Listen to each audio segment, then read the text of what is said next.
அல்லேலூயா. மீண்டுமா யோசுவாவின் புத்தகம் 18ஆம் அதிகாரம் 1வது வசனத்தை நாம் வாசித்து ஜெபிப்போம். வாசிக்கலாம். இஸ்ரவேல் புத்திரரின் சபையெல்லாம் சீலோவிலே கூடி அங்கே ஆசரிப்பு கூடாரத்தை நிறுத்தினார்கள். தேசம் அவர்கள் வசமாயிற்று.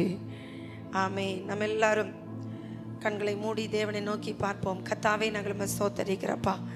ஆசரிப்பு கூடாரத்தின் ஒவ்வொரு பனிமுட்டுகளையும் நாங்கள் உம்முடைய சத்தியத்திலிருந்து தியானித்து வருகிறோம். ஆண்டவரே, ஒவ்வொரு காரியமும் ஆண்டவரே பழைய ஏற்பாட்டில் எங்களுக்கு நிழலாக இருக்கிறது. நிஜமான ஆராதனைக்கு இந்த பூமியில் எங்களை நீங்கள் தகுதிப்படுத்தி கொண்டு ஆயத்தப்படுத்தி கொண்டு இருக்கிறீர் என்பதை ஆண்டவரே இந்த நாளில் நாங்கள் கற்று வருகிறோம். இந்த நாட்களிலும் நீர் எங்களுக்கு சிறப்பாய் உம்முடைய தூப பீடத்தை குறித்து கற்றுக் கொடுக்க போகிறதுக்காக உமக்கு நன்றி செலுத்துகிறோம். பரிசுத்த ஆவியானவர் நீர் கூட இருந்து நடத்துங்க. தேசத்தை நாங்கள் ஆண்டவரே எங்கள் வசமாக்க வேண்டும், கர்த்தருக்கு வசமாக்க வேண்டும். அதற்காக இந்த தேவன் நீர் பேசி வருகிறீர், உமக்கு நன்றி செலுத்துகிறோம். ஆசீர்வதியும். இயேசுவின் மூலம் ஜெபிக்கிறோம் பிதாவே, ஆமேன். அல்லேலூயா, அல்லேலூயா. எத்தனை பேருக்கு விசுவாசம் இருக்கு நம் தேசத்தை வசமாக்குவோம் என்று? அல்லேலூயா, அல்லேலூயா. நம்முடைய கைகளையும் நம்முடைய கால்களையும் தேவன் பரிசுத்தப்படுத்தும் பொழுது நிச்சயமாய் தேவன் நம்முடைய தேசத்தை நமக்கு சுதந்திரமாய் தருவார். அல்லேலூயா. இன்றைக்கும் நாம் எதை தியானிக்க போகிறோம் என்றால், பரிசுத்த ஸ்தலத்தில் இருக்கிறதான தூப பீடத்தை குறித்து தான் நாம் இன்றைக்கு என்ன பண்ண போகிறோம், தியானிக்க போகிறோம். அல்லேலூயா, அல்லேலூயா. இது பரிசுத்த ஸ்தலத்தில் உள்ள ஒரு பனிமுட்டு. இது அந்த படம் போட முடியுமா? இந்த தூப பீடம் மகா பரிசுத்த ஸ்தலத்துக்கும் பரிசுத்த ஸ்தலத்துக்கும் இடையிலே ஒரு திரைச்சீலை இருக்கிறது. இந்த திரைச்சீலையின் ஓரமாகத்தான், அதன் பக்கத்தில் தான், அதாவது கிருபாசனத்துக்கு முன்பாக திரைச்சீலைக்கு முன்பாகத்தான் இந்த தூப பீடத்தை என்ன பண்ணுவாங்கன்னா வைத்திருப்பார்கள். அல்லேலூயா. ஆசரிப்பு கூடார படம் போடுங்க, அதில் உங்களுக்கு சொல்லிக் கொடுக்கலாம். இந்த தூப பீடம் ஆசரிப்பு கூடாரம் பார்க்குறீங்க இல்லையா? நீங்கள் பின்னாடி இந்த ஆசரிப்பு கூடாரத்துக்குள்ளே மேலே ஒரு மூடுதிரையோடு காணப்படுகிற ஒரு கூடாரத்தை நீங்கள் பார்க்குறீங்க இல்லையா? அது ரெண்டாக பிரிக்கப்பட்டிருக்கும். ஆனால் நமக்கு ஒரே கூடாரம் போல் என்ன பண்ணப்படுகிறது என்றால் காட்சி அளிக்கிறது. அல்லேலூயா. இப்போ இந்த ரெண்டாக பிரிக்கப்பட்ட இந்த பரிசுத்த ஸ்தலம், மகா பரிசுத்த ஸ்தலம் ரெண்டாக பிரிக்கப்பட்ட ஒரே அந்த அமைப்பை தான் நீங்கள் பார்க்குறீங்க. இதனுடைய உள்பகுதி தான் ரெண்டாக பிரிக்கப்பட்டிருக்கிறது. அல்லேலூயா. இதனுடைய வடக்கு பகுதியில், இந்த ஆசரிப்பு கூடாரத்தின் பரிசுத்த ஸ்தலத்தின் வடக்கு பகுதியிலே மேஜையும் சமூக தப்பமும் வைக்கப்பட்டிருக்கிறது. அதனுடைய தென்பகுதியிலே பொன்னால் செய்த குத்துவிளக்கு வைக்கப்பட்டிருக்கிறது. இவை இரண்டிற்கும் இடையிலே திரைச்சீலையின் ஓரமாய் இந்த தூபபீடம் வைக்கப்பட்டிருக்கிறது. அல்லேலூயா, அல்லேலூயா. இந்த தூபபீடம் எதற்காக அங்கு வைக்கப்பட்டிருக்கிறது என்று சொன்னால், இந்த தூபபீடத்தில் தான் ஒவ்வொரு நாள் காலையிலும் மாலையிலும் பலி செலுத்துவதற்கு முன்பாக என்ன பண்ணப்பட வேண்டும் அப்படின்னா, தூபம் போடப்பட வேண்டும். அல்லேலூயா, அல்லேலூயா.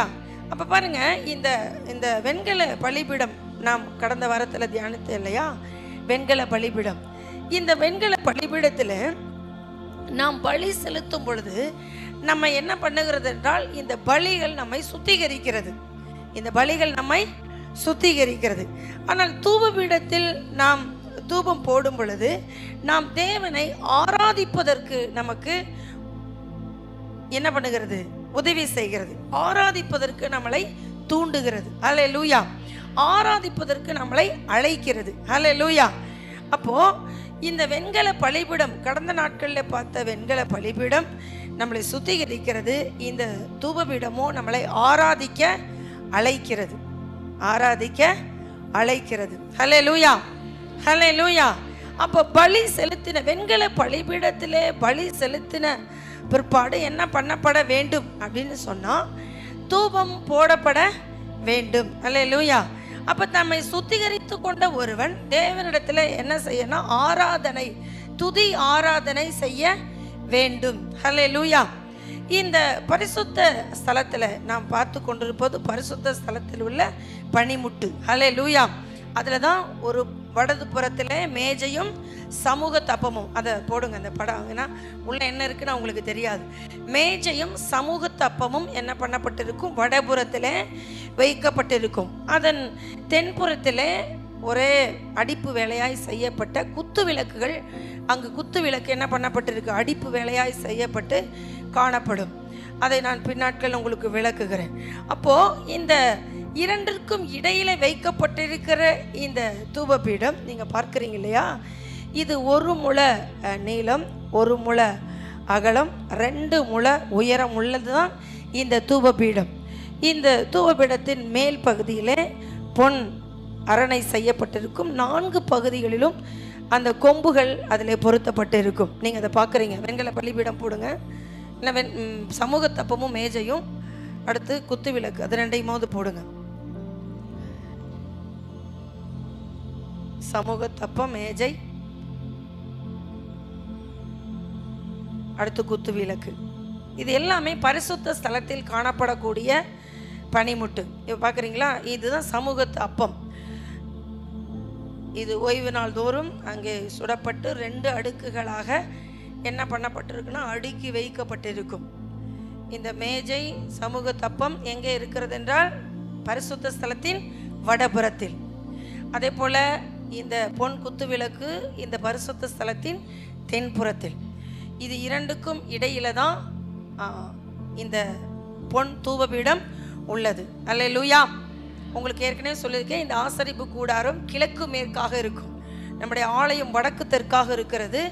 ஆனால் ஆசரிப்பு கூடாரத்தின் அமைப்பு கிழக்கு மேற்காக இருக்கும். இதன் வாசல் எங்கே இருக்கிறது என்று பார்த்தோம்? கிழக்கு பகுதியிலே இருப்பதாக நம்ம பார்த்தோம். உங்களுக்கு ஞாபகம் இருக்கிறதா? கர்த்தர் நல்லவர். ஹல்லேலூயா. இந்த பொன் தூபபீடத்தினுடைய நீளம் 1 முழம், அகலம் 1 முழம், உயரம் மட்டும் 2 அடி 2 முழம், அதாவது 1 பங்கு அதிகமாக காணப்படுகிறது. இந்த வெண்கல பலிபீடம் நாம் கடந்த வாரத்தில் பார்த்தது நம்மளை சுத்திகரிக்கிறது. இந்த பொன் தூபபீடம் நம்மை தேவ சமூகத்தில் ஆராதிக்க அழைக்கிறது. ஹல்லேலூயா. நாம் பார்க்கிற பிரதான ஆசாரியனாக இருந்தாலும் சரி, வெண்கல பலிபீடமாக இருந்தாலும் சரி, இல்லை இந்த தூபபீடமாக இருந்தாலும் சரி, எல்லாவற்றிற்கும் எல்லாமாய் இருக்கிறவர் நம்முடைய ஆண்டவராகிய இயேசு. சொல்லுங்க, ஆண்டவராகிய இயேசு. ஹல்லேலூயா. நமக்கு பிரதான ஆசாரியன் யார்? இயேசு. நமக்கு பலிபீடம் யார்? இயேசு. நமக்கு தூபபீடம் யார்? இயேசு. ஹல்லேலூயா. அவரே நமக்கு பிரதான ஆசாரியர், அவரே நமக்கு பலிபீடம், அவரே நமக்கு தூபபீடம். ஹல்லேலூயா. ஹல்லேலூயா. பரிசுத்தமான பலியை தேவன் பிரியமா என்ன பண்ணுகிறார்?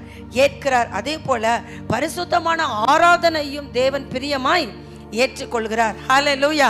எத்தனை பேர் இன்றைக்கு ஆராதனை நல்ல நான் கர்த்தரை உயர்த்தி துதிச்சேன் அப்படின்னு சொல்றவங்க? ஆண்டவருடைய நாமத்தை உயர்த்தினேன், போற்றினேன், அதை சொன்னேன், வாயில் அறிக்கையிட்டேன் அப்படின்னு சொல்றவங்க. ஹல்லேலூயா. நீங்க வாயிலே உங்களுக்கு தெரிந்த தேவனுடைய வார்த்தையை, தேவனுடைய நாமத்தை சொல்லி நீங்க என்ன பண்ண வேண்டும்? துதிக்க வேண்டும். ஹல்லேலூயா. அதுதான் என்னது? துதி ஆராதனை. ஹல்லேலூயா. ஹல்லேலூயா. நீங்க எபிரேயர் 13ஆம் அதிகாரம் 15வது 16வது வசனத்தில் நம்ம வாசிச்சோன்னு சொன்னோம். ஆகையால் அவருடைய நாமத்தை துதிக்கும் உதடுகளின் கனியாகிய ஸ்தோத்திர பலியை அவர் மூலமாய் எப்போதும் தேவனுக்கு செலுத்த கடவோம். ஆமீன். 16 அன்றியும் நன்மை செய்யவும் தியான தர்மம் பண்ணவும் மறவாதிருங்கள். இப்படிப்பட்ட பலிகளின் மேல் தேவன் பிரியமாய் இருக்கிறார். பிரியமாய் இருக்கிறார். இது ஒரு தூபம். ஹல்லேலூயா. இது நாம் உள்ளே செலுத்தப்படுகிற எப்படி துதி ஸ்தோத்திரங்கள் நாம் தேவனுக்கு தூபமாய் ஏறெடுக்கிறோமோ, அது போல நாம் வெளியிலே செய்யப்பட வேண்டிய ஒரு காரியம் தான் என்னது? தான தர்மம். ஹல்லேலூயா. கர்த்தர் நல்லவர். ஏன்றா ஆண்டவர் பாருங்க, இந்த நம்ம ரோமர் 13:15 வாசிச்ச இல்லையா? ஆகையால் அவருடைய நாமத்தை துதிக்கும் உதடுகளின் கனியாகிய ஸ்தோத்திர பலி அவர் மூலமாக எப்பொழுதும் தேவனுக்கு செலுத்த கடவோம். ஹல்லேலூயா. பாருங்க, நமக்கு நம்ம பிரஜாதிகள், நம்ம எல்லாம் யாரு? சத்தமா சொல்லுங்க, நல்ல சத்தமா சொல்லுங்க. புறஜாதி கிறிஸ்தவர்கள், புறஜாதியிலிருந்து ஆபிரகாமின் சந்ததியில கிறிஸ்து இயேசுவின் மூலமாய் ஆபிரகாமுடைய வித்தாய், ஆபிரகாமுடைய சந்ததியாய் தெரிந்து கொள்ளப்பட்டவர்கள். ஹல்லேலூயா. நல்ல சத்தமா ஹல்லேலூயா. யார் மூலமாய் நாம் ஆபிரகாமின் சந்ததியானோ? கிறிஸ்து இயேசுவின் மூலம். சொல்லுங்க, கிறிஸ்து இயேசுவின் மூலம். இப்ப நம்மெல்லாம் ஆலயத்துக்கு போனா பழைய ஏற்பாட்டு நாட்கள்ல புறஜாதிகளாகிய நாமெல்லாம் ஆலயத்துக்கு போனா நம்ம எங்க நிக்கணும் தெரியுமா?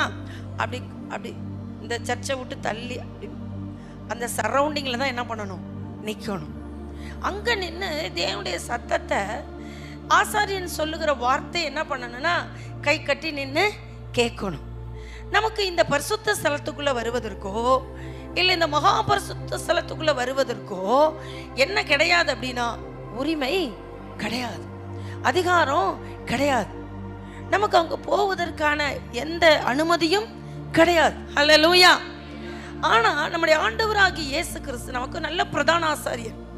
இந்த பிரதான ஆசாரியர் எப்படிப்பட்டவர்னா, பிரதான ஆசாரியன் இந்த மகா பரிசுத்த ஸ்தலத்துக்குள்ள வரணும்னா கூட அவன் தனக்காகவும் தன் ஜனங்களுக்காகவும் பலி செலுத்தி கொண்டு, பலி செலுத்தப்பட்ட மிருகத்தினுடைய இரத்தத்தை எடுத்துக்கொண்டு என்ன பண்ண வேண்டும் அப்படின்னா, ஒரு கையில் இரத்தத்தையும் ஒரு கையில் தூபபீடத்தையும் பிடித்து கொண்டு தான் எங்க போகணும் அப்படின்னா பரிசுத்த ஸ்தலத்துக்கும் மகா பரிசுத்த ஸ்தலத்துக்குள்ளேயும் பிரவேசிக்க முடியும். ஹல்லேலூயா.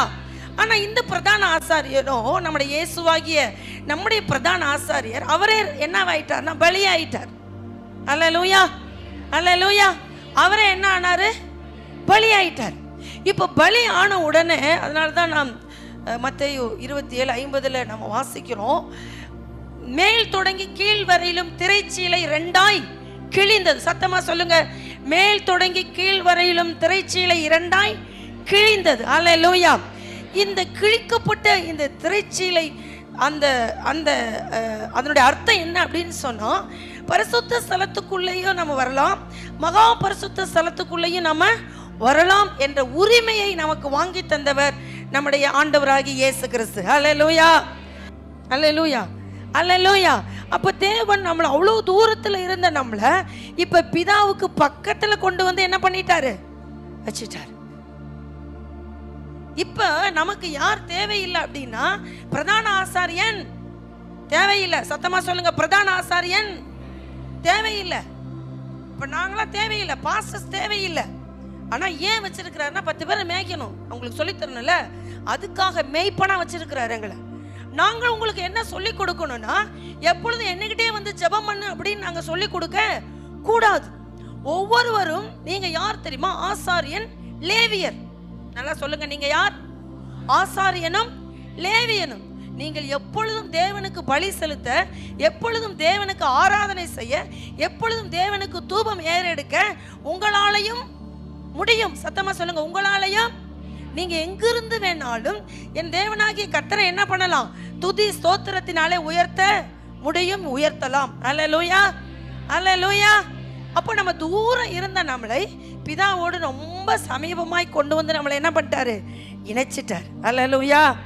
ஆண்டவராகிய இயேசு கிறிஸ்துக்கு ஒரு கரம் தட்டி கர்த்தருக்கு நன்றி சொல்லுவோமா? ஜீசஸ், உமக்கு நன்றி அப்பா, பிதாவோடு எங்களை கொண்டு வந்து இணைச்சிங்களே. நன்றி அப்பா, நன்றி அப்பா, நன்றி அப்பா. அதை தான் இந்த வசனம் சொல்லுது. ஆகையால் அவருடைய நாமத்தை துதிக்கும் உதடுகளின் கனியாகிய ஸ்தோத்திர பலி அவர் மூலமா எப்பொழுதும் தேவனுக்கு செலுத்த கடவோம். ஹல்லேலூயா. இப்ப தூப பீடத்துல தூபம் என்ன பண்ணணும்? போடப்பட வேண்டும். ஹல்லேலூயா. பாருங்க, அடுத்து 16வது வசனத்துல அதனால தான் சொல்றாரு, அந்த தூபம் என்ன அப்படின்னா, தான தர்மம் பண்ணவும், நன்மை செய்யவும், தான தர்மம் பண்ணவும் மறவாதிருங்கள். இப்படிப்பட்ட பலிகளின் மேல் தேவன் பிரியமாயிருக்கிறார். ஹல்லேலூயா. ரட்சிக்கப்பட்ட தேவஜனத்துக்கு தேவன் இயேசு கிறிஸ்து செய்த முதலாவது காரியம், அவர் நமக்கு என்ன சொல்லித்தராருன்னா, யோவான் ஸ்நானகன் மூலம் என்ன சொல்லித்தராருன்னா, புதுசா ரட்சிக்கப்பட்டு உள்ள வர்றவங்களுக்கு கூட யோவான் ஸ்நானகன் பண்ண பிரசங்கத்தில் முதல் ஜனங்களுக்கு என்ன பிரசங்கம் பண்றாருன்னா, நீ என்ன பண்ணு? தான தர்மம் பண்ணு. ஆனா நம்ம இன்னும் சர்ச்சுக்கு வந்து 20 வருஷம் இன்னும் நம்ம என்ன பழகலைன்னா, தான தர்மத்தை பழகாம இருக்கிறோம். நம்ம இந்த வருஷம் மாறணும். நம்ம மாறினாதான் தேசத்தை என்ன பண்ண முடியும்? சுதந்தரிக்க முடியும். நல்லா சொல்லுங்க, சுதந்தரிக்க. அல்லேலூயா, அல்லேலூயா, அல்லேலூயா. வாரம் 1000 ரூபாய்க்கு மேல நான் சம்பாதிப்பேன் அப்படின்னு சொல்றவங்களாம் கையை உயர்த்துங்க பார்க்கலாம். வாரம் 1000 ரூபாய்க்கு மேல சம்பாதிப்பேன். கையை நல்லா உயர்த்துங்க. ஏத்துட்டீங்களா? வாரம் 1000 ரூபாய்க்கு மேல நீங்க சம்பாதிச்சீங்கன்னா உங்க வாரம் 100 ரூபாய் எடுத்து ஏழைகளுக்குன்னு என்ன பண்ணுங்க? சேமிப்பு பண்ணுங்க. அல்லேலூயா, அல்லேலூயா. தேசம் தேவனுக்கு வசமாகும். நம்ம இறங்கி கிரியை செஞ்சாதான் கர்த்தர் இறங்கி என்ன பண்ணுவாரு? ரட்சித்து ஜனங்களை இங்க கொண்டுட்டு வருவார். அல்லேலூயா.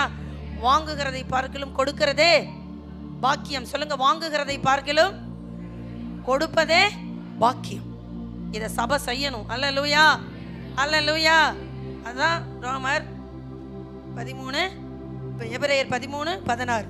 சரி, இப்படிப்பட்ட பலிகளை தான் தேவன் முகர்ந்து கொள்கிறார். ஆனால் துன்மார்க்கருடைய பலியையோ ஜெபத்தையோ தேவன் என்ன பண்றது இல்லைன்னா அவர் ஏற்றுக்கொள்வது இல்லை. தூபபீடத்தினுடைய காரியம் என்னன்னா, நாம் நீதிமான்களாக இருந்து என்ன செய்ய வேண்டும்? தூபம், அதாவது துதி ஸ்தோத்திரங்கள் ஏறெடுக்கப்பட வேண்டும். அதை ஒரு துன்மார்க்கன் செலுத்துறான். அவன் பலியை கர்த்தர் என்ன பண்றாருன்னா விரும்புறது இல்லை. அதனால்தான் ஏசாயா தீர்க்கதரிசன புஸ்தகம் 1ஆம் அதிகாரம் 11வது வசனத்திலிருந்து நான் வாசிச்சோன்னா 11, 12, 13 இந்த வசனத்தெல்லாம் வாசிச்சோன்னா அங்க ஏசாயா என்ன சொல்றாரு பாருங்க.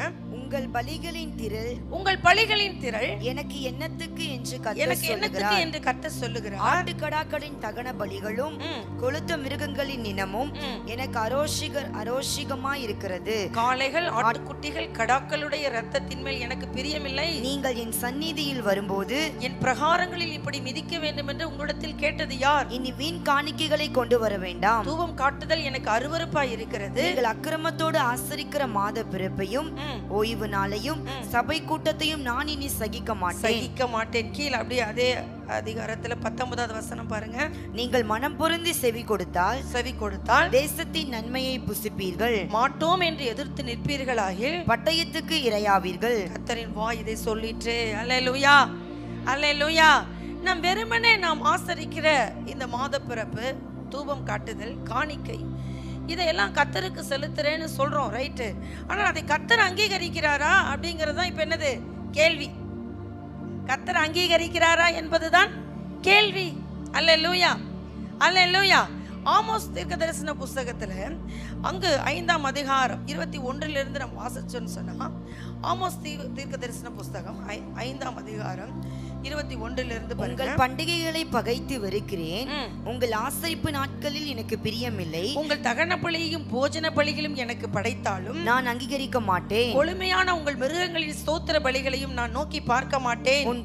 உன் பாட்டுகளின் இறைச்சலை என்னை விட்டு அகற்று. உன் வீணைகளின் ஓசையை நான் கேட்க மாட்டேன். நியாயம் தண்ணீரை போலவும் நீதி வற்றாத நதியை போலவும் புரண்டு விட கடவது. இஸ்ரவேல் வம்சத்தாரே, நீங்கள் வனாந்திரத்தில் இருந்து 40 வருஷம் வரையில் பலிகளையும் காணிக்கைகளையும் எனக்கு செலுத்தினீர்களோ? பலியையும் காணிக்கைகளையும் நீங்கள் செலுத்தினீர்களோ? அல்லேலூயா. வீணாய், இங்க பாருங்க, கர்த்தர் என்ன சொல்ல வர்றாருன்னா, நாம் செலுத்துற பலியா இருக்கட்டும், காணிக்கையா இருக்கட்டும், துதி ஸ்தோத்திரமா இருக்கட்டும், இதெல்லாம் எங்கிருந்து நமக்கு வர வேண்டும் என்றால் நம்முடைய உள்ளத்தின் ஆழத்திலிருந்து. சொல்லுங்க, நாங்கள் உங்களை கட்டாயப்படுத்துகிறதுனால நீங்க காணிக்க கொடுக்க கூடாது. நாங்க சொல்றோம் அப்படிங்கிறதுக்காக, பேர் பிரஸ்தாபம் நாம் கொடுக்கல ஏதாவது நினைப்பாங்க அப்படிங்கிறதுக்காக எல்லாம் நீங்க என்ன பண்ணக்கூடாது, செய்யக்கூடாது. உங்கள் மனதில் உள்ள ஆழத்தில் இருந்து அதை நீங்க என்ன பண்ணணும், தேவனுக்கு செய்ய வேண்டும். அல்லேலூயா.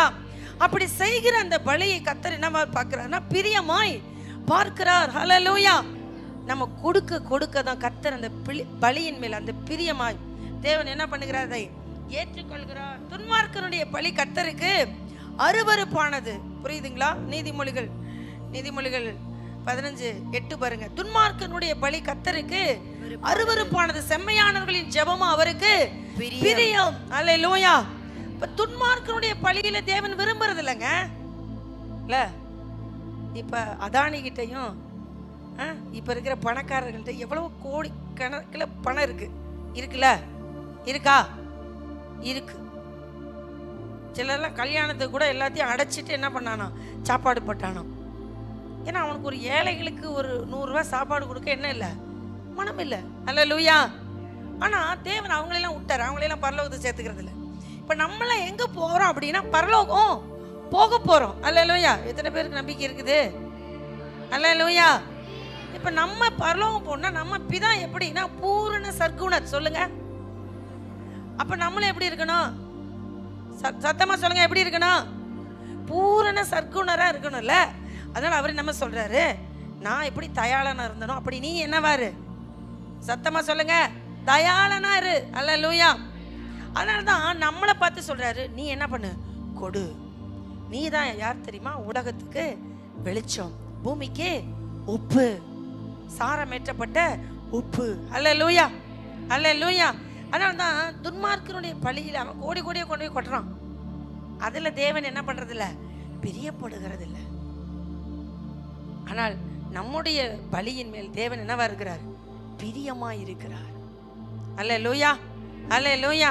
அப்போ தேவன் இந்த உண்மையாக இருக்கிற, நீதியாக இருக்கிற தம் ஜனத்தினுடைய ஸ்தோத்திர பலியில, ஜெபத்தில் தேவன் என்ன பண்றாரா? மகிமைப்படுகிறார். அல்லேலூயா, அல்லேலூயா.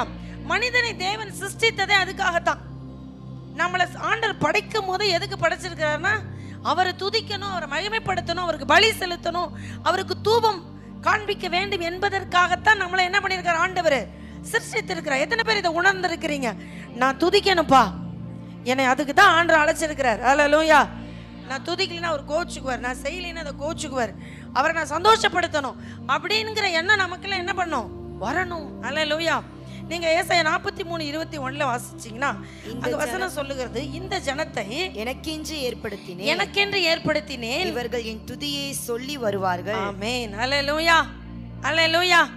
இந்த ஜனத்தை எனக்கென்று நம்மளை ஆண்டவர் சிருஷ்டித்ததை எதுக்குன்னா, அவர் துதியை என்னதுக்கு? சொல்லி வர. இப்ப நமக்கு தேவன் கொடுத்திருக்க வாழ்க்கை எதுக்குன்னா, ஆண்டவரை துதிக்கிறதுக்கு. அல்லேலூயா. நீங்க 4 பேர் ஒரு இடத்துக்கு கூடிட்டீங்கன்னா, ஜெபிக்கணும்னு முழங்கால் படியிட்டுட்டீங்கன்னா, உங்க மத்தியில என்ன சத்தம் கேட்கணும்? துதி சத்தம் கேட்கணும். அல்லேலூயா.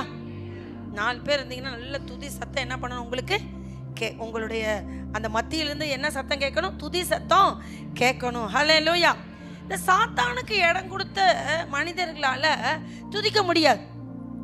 அதனாலதான் சங்கீதம் 115 நம்ம வாசிக்கிற 17 மரித்தவர்களும் மௌனத்தில் இறங்குகிற யாவரும் தேவனை துதியார்கள்.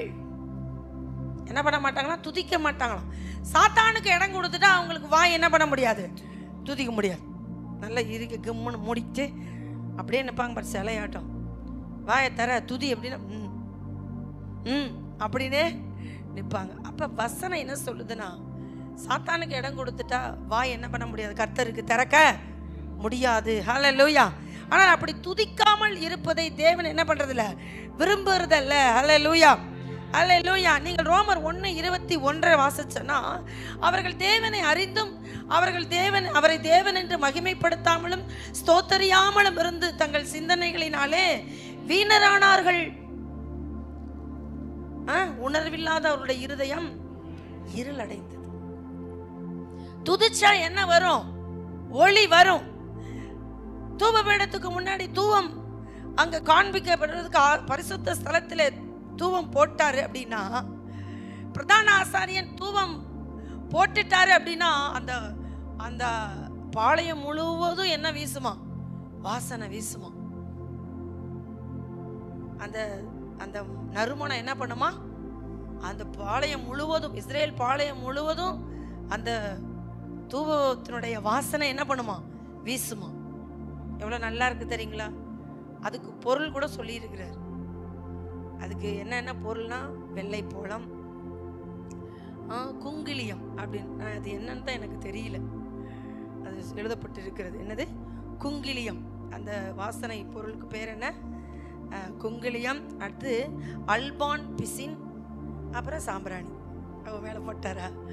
அல்பான் பிசின் சாம்பிராணி. இந்த 4ம் கலந்த கலவையை பொடியாக்கி அப்புறம் தான் என்ன பண்ணுவாங்க? தூபபீடத்துல தூபம் போடுவாங்க. அல்லேலூயா.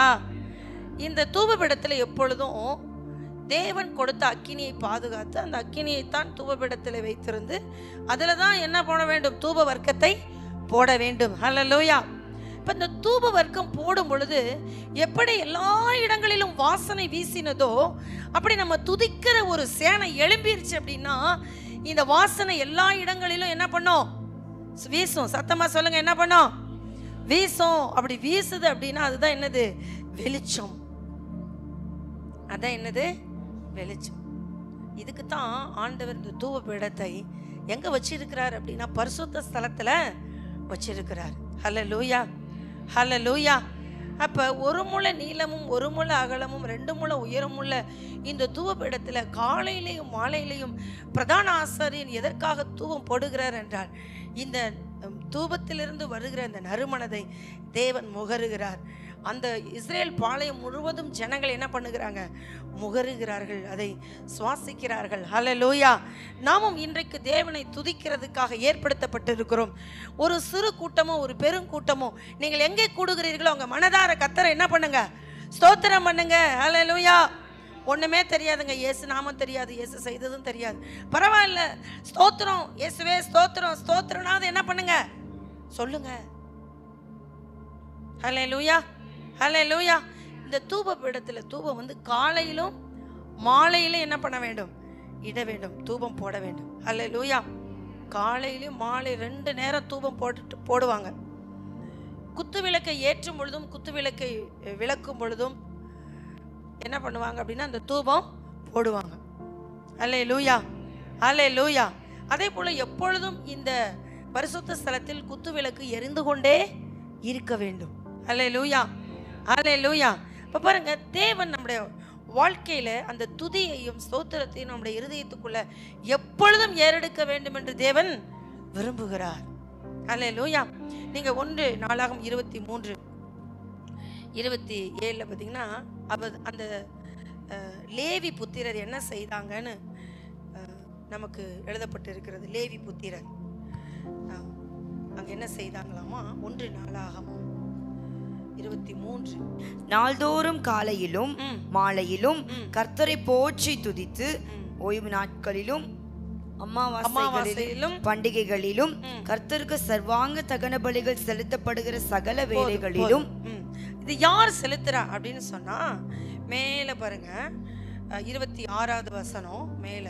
இனி லேவியர் வாசஸ்தலத்தை ஆகிலும் அதன் ஊழியத்திற்கு அடுத்த அதன் பனிமூட்டுகளில் எதையாகிலும் சுமக்க தேவையில்லை என்றும் தாவீது அவர்களை குறித்து சொன்ன கடைசி வார்த்தைகளின்படியே லேவி புத்திரரில் தொகைக்குட்பட்டவர்கள் 20 வயது முதல் அதற்கு மேற்பட்டவர்களாய் இருந்தார்கள். அவங்க தான் என்ன செய்தாங்கன்னா காலையிலையும் மாலையிலையும் என்ன செய்தாங்கன்னா கர்த்தரை போற்றி துதித்து. ஹல்லேலூயா, ஹல்லேலூயா. கர்த்தரை போற்றி துதிக்கிறதுக்காகவே ஒரு குரூப்பை என்ன பண்ணி வச்சிருந்தாங்கன்னா லேவி கோத்திரத்திலிருந்து செலக்ட் பண்ணி வச்சிருந்தாங்க. ஹல்லேலூயா, ஹல்லேலூயா. இப்போ நம்மளும் நம்முடைய வீடுகளிலே நம்முடைய பிள்ளைகள், வாலிபர்கள், சிறு பிள்ளைகள் என்ன பண்ணணும்னா தேவனை துதிக்க வேண்டும். துதிக்க என்ன பண்ணணும்? அவங்கள பழக்குவிக்க வேண்டும். ஹல்லேலூயா. அப்போ நாள்தோறும் அதை என்ன செய்கிறாங்கன்னா செய்கிறாங்க, போற்றி துதித்து அப்படின்னு அங்கே சொல்லப்பட்டு இருக்கிறது. அப்போது ஆசரிப்பு கூடாரத்திலையும் நம்முடைய வீடுகளிலும் நாம் தேவனுடைய ஆலயங்களிலும் என்ன செய்ய வேண்டும்னா காலையிலையும் மாலையிலையும் கர்த்தரை போற்றி துதிக்க வேண்டும். என்ன பண்ண வேண்டும்? போற்றி துதிக்க வேண்டும். அதை நம்ம பாடல் பாடணும். நான் ஏற்கனவே உங்களுக்கு ஆராதனைனா என்னன்னு சொல்லியிருக்கேன். பாடலும் துதியும் நிறைந்தது தான் என்னது? ஆராதனை. ஹல்லேலூயா. ஒன்று கர்த்தருடைய வார்த்தையை சொல்லி அவரை புகழ்வது, அது துதி. அதே வார்த்தையை சொல்லி பாடுவது என்னது? ஆராதனை. ஹல்லேலூயா, ஹல்லேலூயா. இந்த ரெண்டையும் நாம் தேவனுக்கு என்ன பண்ணி கொண்டே இருக்க வேண்டும்? செலுத்தி கொண்டே இருக்க வேண்டும். ஹல்லேலூயா. இப்போ 4 வேளை இந்த இடத்துல ஜெபம் நடக்கிறது. இந்த 4 வேளை ஜெபத்தில் நீங்கள் கொஞ்ச நேரம் சத்தம் இல்லாமல் இருக்கும், அப்போ துதி போயிட்டு இருக்குன்னு அர்த்தம். ஆனால் நீங்கள் பாடல் சத்தம் கேட்க ஆரம்பிச்சு அப்படின்னா அது ரொம்ப ரம்யமாக இருக்கும். எனக்கு இந்த இடத்துல அதை அனுபவிக்கிற எனக்கு நான் சொல்லுவேன், 5 மணி ஜெபமாக இருக்கட்டும், 10 மணி ஜெபமாக இருக்கட்டும், இரவு 8 மணி ஜெபமாக இருக்கட்டும், பாடல் வேலை அப்படிங்கிறது நீங்கள் வெளியே நின்று கேட்பாருங்க. ரொம்ப என்னவா இருக்கும்? ரம்யமாக இருக்கும் மனசுக்கு. நீங்கள் வந்தால் தான் தெரியாது. நீங்க வராதுக்கு முன்னாடி அது என்ன பண்ணாது, தெரியாது. ஹல்லேலூயா. நாம் தேவனை அப்படி உயர்த்தி பாட பாட பாட தேவன் நம்மில் என்ன பண்ணுகிறார், பிரியம் கொள்கிறார். அப்போ இந்த தூப பீடத்தில் எப்பொழுதும் காலையிலும் மாலையிலும் என்ன பண்ண வேண்டும், தூபம் செலுத்தப்பட வேண்டும். நாமும் கர்த்தரை காலையிலும் மாலையிலும் தேவன் என்ன பண்ண வேண்டும், துதிக்க வேண்டும். இதற்கு தாவீது நியமித்த இந்த குழுவில் லேவி புத்திரர்கள் என்ன பண்றாங்களாம், காலையிலையும் மாலையிலையும் துதிக்கிறார்கள். ஹல்லேலூயா, ஹல்லேலூயா. அப்ப முதலாவது இந்த தூபபீடத்தில் காலையில மாலையில என்ன நடக்கிறது, என்ன நடக்கிறது, ஆராதனை. என்ன நடக்கிறது, துதி ஆராதனை நடக்கிறது. ஹல்லேலூயா. இந்த ரெண்டாவதா பார்த்தீங்கன்னா, இந்த தூபபீடத்திலிருந்து எதை அவங்க போடக்கூடாது அப்படின்னு சொன்னா, அந்நிய அக்கினியை போடக்கூடாது. இந்த தூபபீடம் ஒருவேளை இந்த ஆசரிப்பு கூடாரம் பெயர்க்கப்பட்டு அடுத்த இடத்துக்கு கொண்டு போகப்பட்டாலும், இந்த தூபபீடத்தை எடுத்துக்கொண்டு போகும்போது இதில் இருக்கிற அக்கினி பாதுகாக்கப்பட்டு இந்த ஆசரிப்பு கூடாரத்தில் இருக்கிற அக்கினியில் தான் என்ன பண்ண வேண்டும், தூபம் போடப்பட வேண்டும். ஹல்லேலூயா, ஹல்லேலூயா. அப்போ அந்நிய அக்கினி என்ன பண்ணக்கூடாது, அங்கே போட கூடாது. ஹல்லேலூயா. அப்போ இதனுடைய முறை என்ன அப்படின்னு சொன்னா, இந்த அந்நிய அக்கினியை போடும் பொழுது தேவன் என்ன செய்வாரோ, கோபப்படுவார். தேவன் என்ன பண்ணுவார், கோபப்படுவார். அப்ப செய்ய வேண்டிய முறை என்று ஒன்று இருக்கிறது, அதை தான் செய்யணும். இந்த ஆசரிப்பு கூடாரிலிருந்து எடுக்கப்பட்ட அக்கினியிலிருந்து தான் தூபபீடத்தில் தூபம் போடப்பட வேண்டும். ஹல்லேலூயா. அப்ப மகிமை என்பதை கர்த்தருக்கு தான் நாம என்ன பண்ணணும், செலுத்தணுமே தவிர வேற ஒருவருக்கு நீங்க என்ன பண்ணக்கூடாது, மகிமையை செலுத்தக்கூடாது. ஹல்லேலூயா. கர்த்தர் கொடுத்ததை கர்த்தருக்கு நீங்கள் மகிமை செலுத்துங்க. அப்படி செலுத்தாததுனால தான் சாத்தான் அங்கிருந்து என்ன பண்ணப்பட்டான், கீழே தள்ளப்பட்டான். நீங்கள் ஏசாயா தீர்க்கதரிசன புஸ்தகம் 14ஆம் அதிகாரம் 13, 14, 15 அவன் என்ன சொன்னான் தெரியுங்களா, பிசாசை இப்பொழுதுதான் அவன் பிசாசு. இதுக்கு முன்னாடி இந்த சாத்தான் யார் அப்படின்னா, தேவனுக்கு ஆராதனை செய்கிற ஆராதனை வீரன். ஹல்லேலூயா. 14வது வசனம் என்ன சொல்றது, ஏசாயா 14 என்ன சொல்லுகிறது, நான் மேகங்களுக்கு மேலாக 13 வசிங்க. நான் வானத்துக்கு ஏறுவேன், வானத்துக்கு ஏறுவேன். தேவனுடைய நட்சத்திரங்களுக்கு மேலாக, தேவனுடைய நட்சத்திரங்களுக்கு மேலாக என் சிங்காசனத்தை உயர்த்துவேன், சிங்காசனத்தை உயர்த்துவேன். வடபுறங்களில் உள்ள ஆராதனை கூட்டத்தின் பர்வதத்திலே வீற்றிருப்பேன் என்றும், நான் மேகங்களுக்கு மேலாக உன்னதங்களில் ஏறுவேன், உன்னதமானவருக்கு ஒப்பாவேன் என்றும் நீ உன் இருதயத்தில் சொன்னாயே. ஆனாலும் நீ அகந்தமான ஆகாதமான பாதாளத்திலே தள்ளுண்டு போனாய். சாத்தான் ஏன் தள்ளுண்டு போனான் அப்படின்னா, யாருக்கு மகிமையை செலுத்தல, நல்லா சுத்தமா சொல்லுங்க, கர்த்தருக்கு மகிமைய செலுத்தல. கர்த்தருக்கு மகிமையை செலுத்தாததுனாலே தேவனுக்கு பிரியமாய் ஆராதனை செய்த அந்த லூசிபர் என்ற தூதனை கர்த்தர் என்ன பண்ணாரு, அங்கிருந்து தள்ளி போட்டார். அல்லேலூயா, அல்லேலூயா. அதனால தான் இன்னைக்கு அவன் பிசாசை என்ன பண்ணிட்டு இருக்கான், சுத்திட்டு திரியிறான். அதனால கர்த்தர் நமக்கு கொடுக்கிறதான எல்லா சம்பத்திலும், எல்லா சுகத்திலும், நல்ல பலத்திலும் நாம் எல்லாவற்றையும் தேவனுக்கு என்ன பண்ண வேண்டும், மகிமை செலுத்த வேண்டும். அல்லேலூயா. வாலிப பிள்ளைகளே, உங்கள் பலன் யாருக்கு, சத்தமா சொல்லுங்க, யாருக்கு? வாலிப பிள்ளைகளே, உங்கள் பலன் யாருக்கு? கர்த்தருக்கு. உங்களுடைய ஞானம் யாருக்கு? உங்கள் சுகம் யாருக்கு? உங்கள் சம்பாத்தியம் யாருக்கு? உங்க பிள்ளைகள் யாருக்கு? எங்கேயாவது இங்க விக்கிரகத்தை கொண்டு போய் செலுத்திட்டீங்கன்னா கர்த்தர் கொடுத்ததை என்ன பண்ணுவாரு, எடுத்துக்கொள்வார். கர்த்தர் என்ன கொடுத்திருக்கிறாரோ அதை நீங்கள் கர்த்தருக்கு என்ன கொடுக்கணும், மகிமையாக கொடுக்க வேண்டும். இது எனக்கு கொடுத்தாரு, நீங்க என்ன வேணாலும் என்ன பண்ண முடியாது, பண்ண முடியாது. கொடுத்தீங்கன்னா, அப்படி பண்ணினீங்கன்னா அவர் கொடுத்தவர் என்ன பண்ணுவாரு, எடுத்துக்குவார்.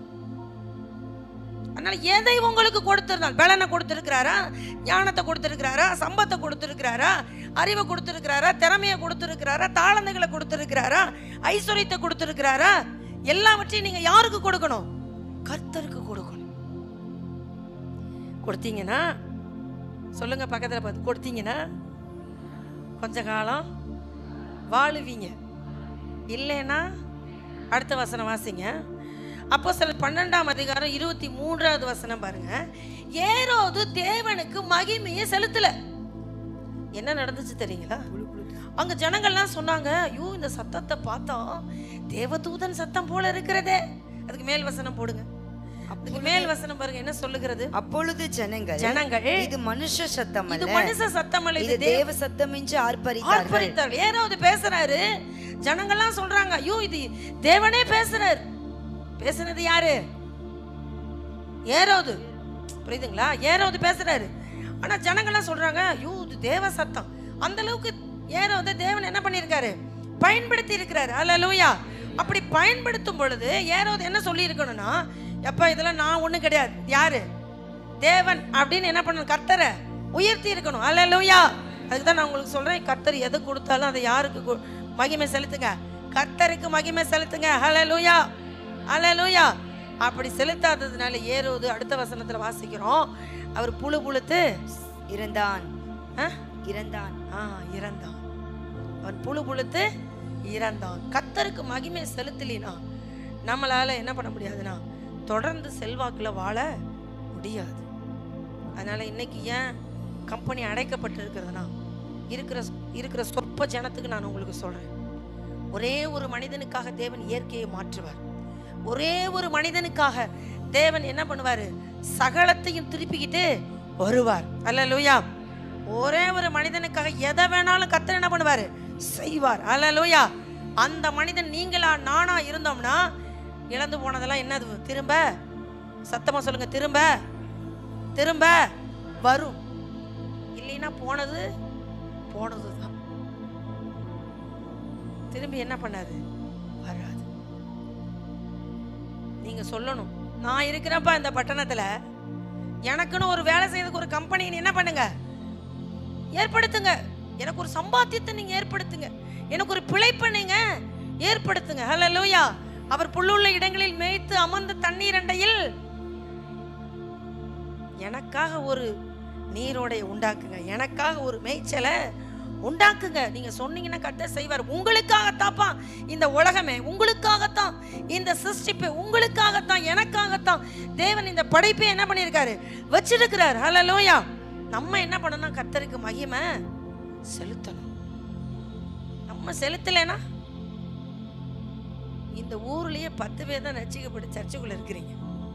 நீங்களே என்னை இப்படி மகிமை எனக்கு செலுத்தலைன்னா நான் யாருக்காக செய்யணும் அப்படின்னு அவர் இழுத்து மூடிட்டு போயிடுவார். உண்மையா இல்லையா? உண்மையா இல்லையா? தான் புள்ள சாப்பிடணும் தானே அப்பா நினைப்பாரு. ஊரு பிள்ளையெல்லாம் சாப்பிடணும்னு நினைக்கிற ஆண்டவர் என் பிள்ளை 4 வா சாப்பிடணும் தான் நினைப்பாரு. உண்மையா இல்லைங்களா?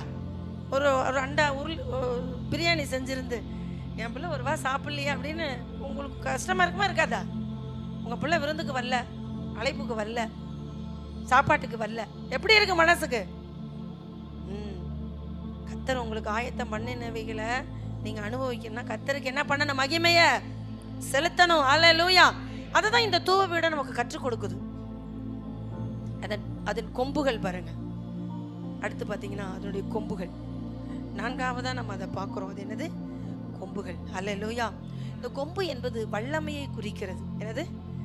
வல்லமையை குறிக்கிறது. இந்த கொம்புல தான் ஆசாரியன் என்ன செய்வானா? ரத்தம் பூசுவான். அல்லேலூயா.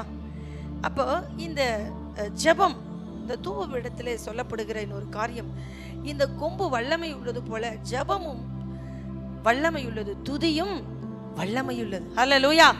எத்தனை பேருக்கு துதியில வல்லமை இருக்குன்னு நீங்க நினைக்கிறீங்க? அல்லேலூயா. அப்ப நீங்க நல்ல வீடுகள்ல என்ன பண்ணணும்? துதிக்கணும். என்ன பண்ணணும்? துதிக்கணும். வீடுகள்ல என்ன பண்ணணும்? நல்லா துதிக்கணும். நீங்கள் துதிக்க துதிக்க எல்லா சத்ருவின் கோட்டைகளும் என்ன பண்ணும்? அழிக்கப்படும், நிர்மூலமாக்கப்படும். சத்ரு என்ன பண்ண முடியாது? வேலை செய்ய முடியாது. ஹல்லேலூயா. அப்ப 4ஆவது நம்ம பார்க்கிறோம், ஜெபம் வல்லமை உள்ளது போல துதியும் என்னது? வல்லமை உள்ளது. ஹல்லேலூயா.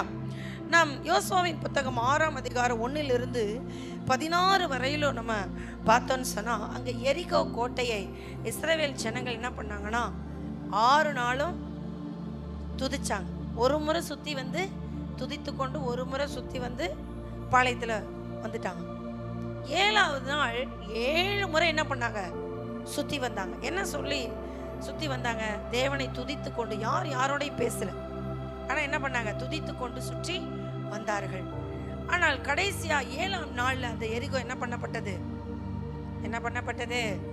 இடிந்து விழுந்தது இல்லையா? எரிகோ கோட்டை இடிந்து விழுந்தது. இந்த வேத பகுதியை நம்ம கொஞ்சம் வாசிக்கலாமா? யோசுவாவின் புத்தகம் 6ஆம் அதிகாரத்துல அந்த ஒரு வசனத்தை நான் உங்களுக்கு கட்டாயம் வாசிக்கணும். 12வது வசனம் வாசிங்க. யோசுவா அதிகாலமே எழுந்திருந்தான். மறுபடியும் வாசிங்க. யோசுவா அதிகாலமே எழுந்திருந்தான். யோசுவா அதிகாலமே எழுந்திருந்தான். யோசுவா அதிகாலமே எழுந்திருந்தான். யோசுவா அதிகாலமே எழுந்திருந்தான். அல்லேலூயா. அதிகாலை எழுப்பி ஜெபம் பண்றீங்களா? எரிகோ கோட்டைய உடைஞ்சு போக பண்றதுக்கு ஆண்டவர் ஆலோசனை சொல்லி இருந்தாரு. என்னது? ஒவ்வொரு நாளும் என்ன பண்ண, கோட்டையை சுத்திட்டு வந்து பாளையத்துக்கு வந்துருங்க. அப்ப இந்த வேலையை எப்ப அவங்க துவக்குனாங்க? சத்தமா சொல்லுங்க. அந்த வேலையை எப்ப துவக்குனாங்க? நல்ல சத்தமா சொல்லுங்க. எப்ப துவக்குனாங்க? அதிகாலமே. நமக்குலாம் 8 மணி தான் அதிகாலை. சிலருக்கு வந்து சூரியோதயம் வந்து வெயில் வந்து சுள்ளு நம்ம மூஞ்சில முகத்துல அடிச்சாதான் அதிகாலை. சிலருக்கு 10 மணி தான் அதிகாலை, சிலருக்கு 8 மணி அதிகாலை. இந்த வேலையை யோசுவா பாருங்க, அதிகாலமே எழுந்திருந்து. ஹல்லேலூயா.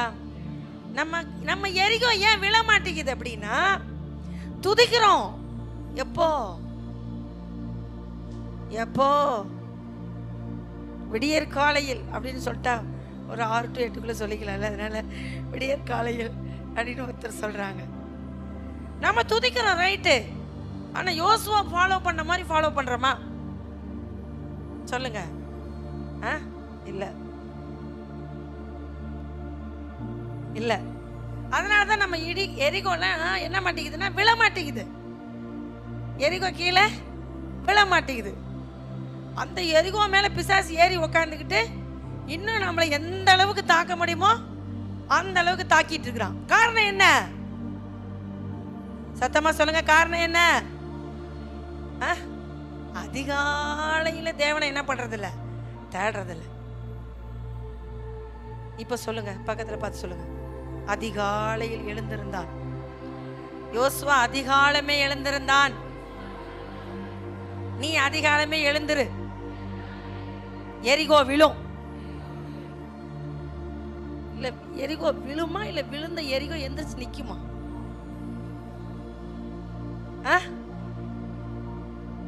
சிலர்லாம் விடிய விடிய ஜெபம் பண்ணிருப்பாங்களா இருக்கு. அதனால இங்க வந்து நல்ல உறக்கத்துல இருக்கிறாங்க.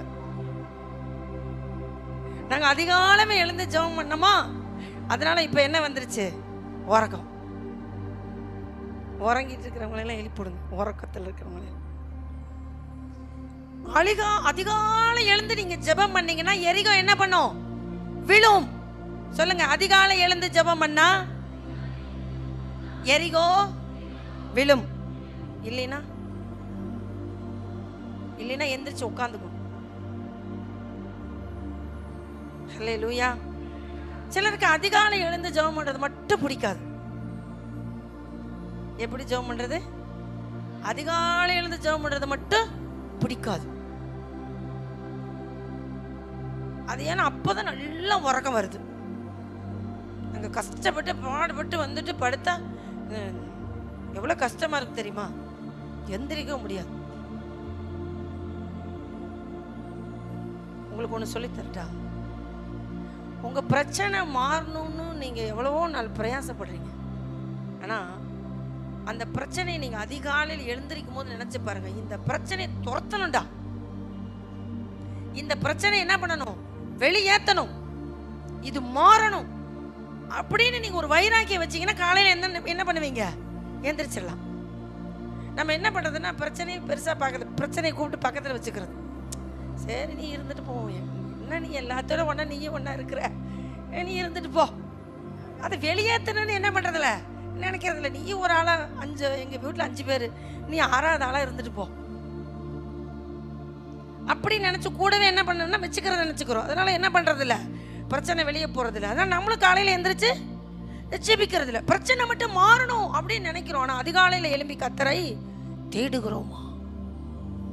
யோசுவாவுக்கு கர்த்தர் சொல்லிட்டார். யோசுவாவுக்கு இந்த ஒரு ஆள் மட்டும் இல்லைங்க, எருசலேம் அந்த இஸ்ரேல் பாளையத்தை எழுப்பி என்ன பண்ணணும்? கூட்டிக்கிட்டு எரிகோவை சுற்றி நடக்கணும். அல்லேலூயா, அல்லேலூயா.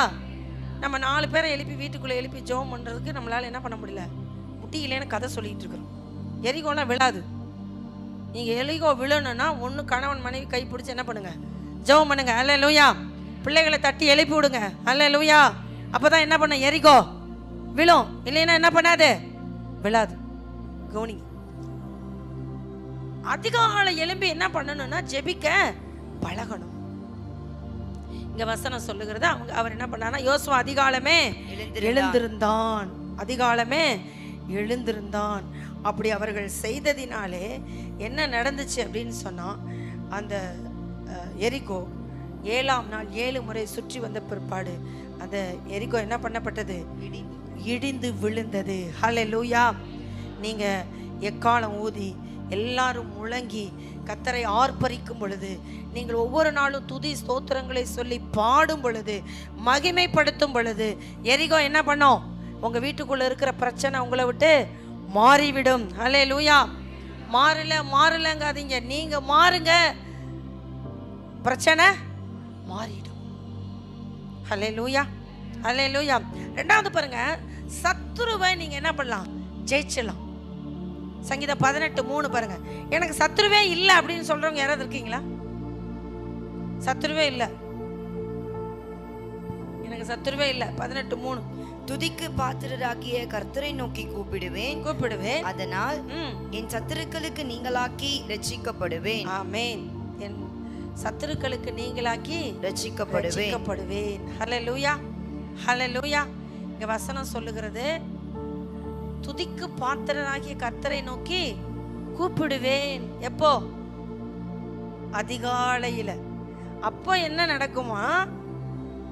வசனம் என்ன சொல்லுது? சத்துருக்களுக்கு நீங்களாக்கி ரட்சிக்கப்படுவேன். சத்துருவே இல்லைன்னு சொல்றவங்க கையை உயர்த்துனீங்களே, இங்கே உயர்த்துங்க. சத்துருவே இல்லை, எனக்கு சத்துருவே கிடையாது. உங்க மாம்சம் தான் உங்களுக்கு சத்துரு. ஐயா கையை உயர்த்தினார்னா சூப்பருங்க. அவர் இங்கே காலைல 6 மணிக்கெலாம் வந்துடுவார். இங்கே வேலை செய்கிறதுக்கு 6 மணிக்கு வந்துடுவார். ஜெபத்துக்கு வந்து ஜெபம் பண்ணிவிட்டு சர்ச்சு சுற்றி கூட்டிகிட்டு அவர் வேலை செஞ்சுட்டு தான் போகிறார். அவர் சத்துரு இல்லைன்னு கை தூக்குறது கரெக்டு.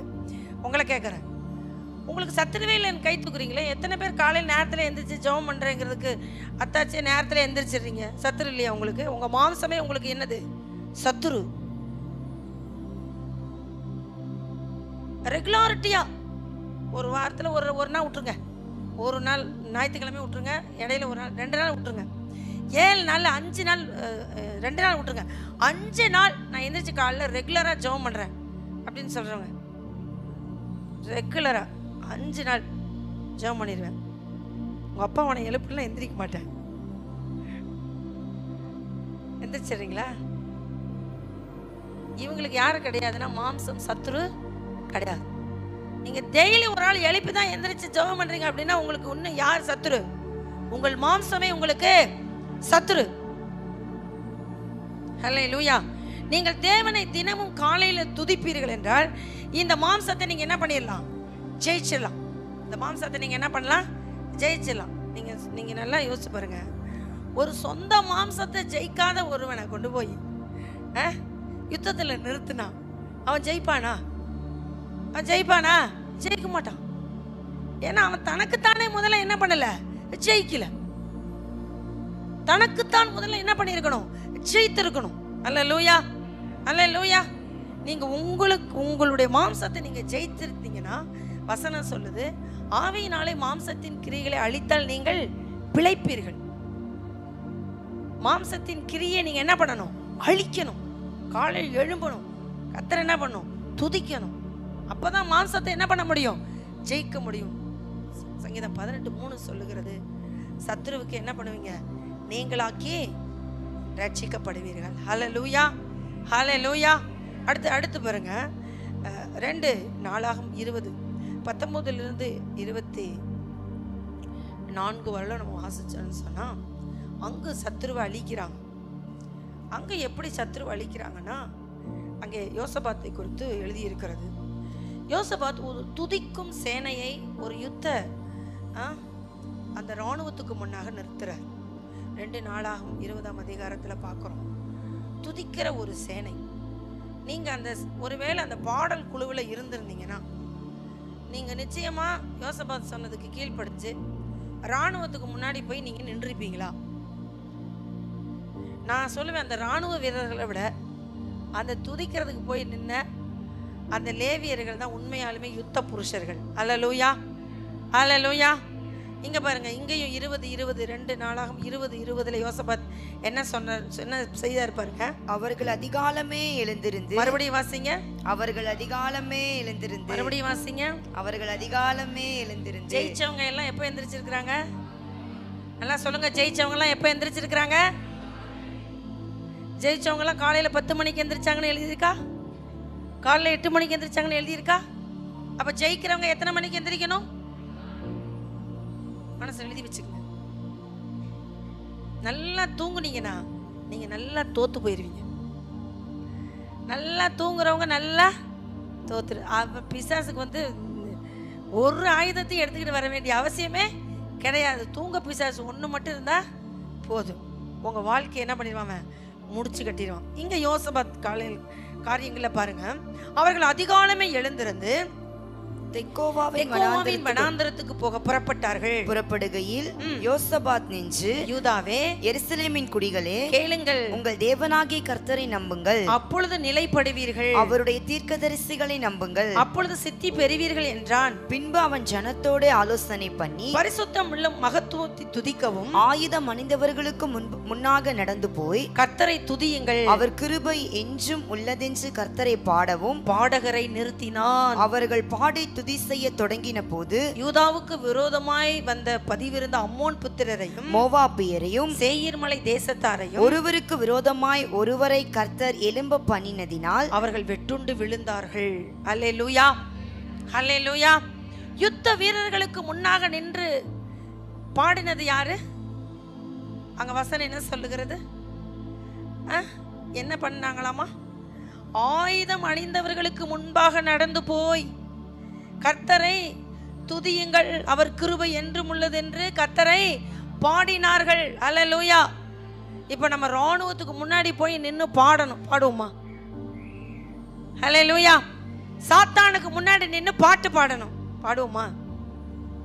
அப்பதான் நமக்கு பின்னாடி இருக்கிற ஆளை முன்னாடி இழுத்து விட்டு, ஏய் நீ நின்னுடா, நான் உனக்கு பின்னாடி நிக்கிற. பாட்டு பாடுறதுக்கே என்ன சொல்லுவோம் அப்படின்னா, நீ நின்று பாடு, உனக்கு பின்னாடி நாங்க என்ன பண்றோம்? பிற்பாட்டு பாடுறோம்.